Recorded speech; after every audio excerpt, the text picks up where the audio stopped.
This is Midnight with John, and I'm in close-up. So, Austin Lee Edwards was a 28-year-old Virginia cop who was catfishing a young girl.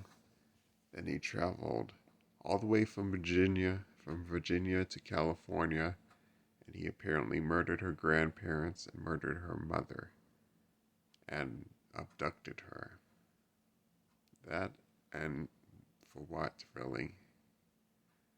He was going to get caught. He died in a shootout with police. So trigger-happy cops did their thing. Good job. We'll never really understand why, what drives such a pervert to do this shit. I'm a few years older than 28, and I often find myself wishing that I were younger, too. Although I never claim to be a minor online, because that's fucking weird.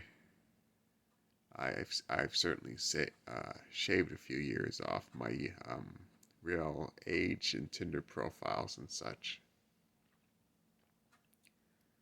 So I think we all live in a fantasy.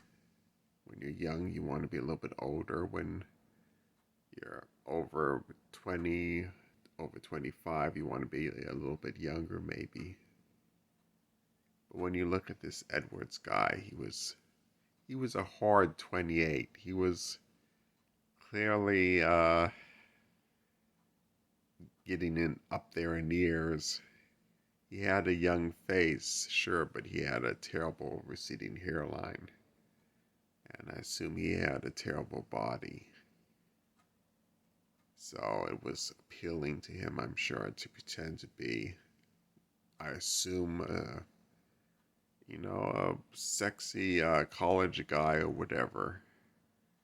Then he started trying to seduce teenage girls online, I assume. This had a particularly strange and tragic result. This poor teenage girl doesn't have a mother or grandparents. So if you have kids, I'm not saying I have kids, but I'm just giving you some advice to check their social media if you can, monitor their phone use.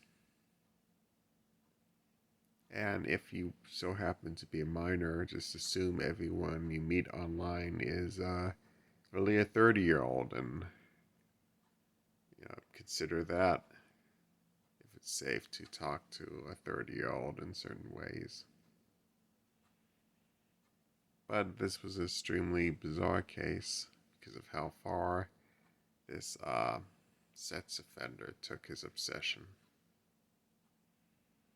He was so normal. He was working in law enforcement, and cynicism and Black Lives Matter movements aside, most guys in law enforcement are pretty normal. This was a freaky, abnormal case of a guy who wouldn't control his unnatural sexual impulses. I hope the girl can heal and can resume some kind of normal life and isn't permanently haunted. Well, of course she's going to be, but I hope she can rebuild her life as best she can. So, keep your kids close. Good night.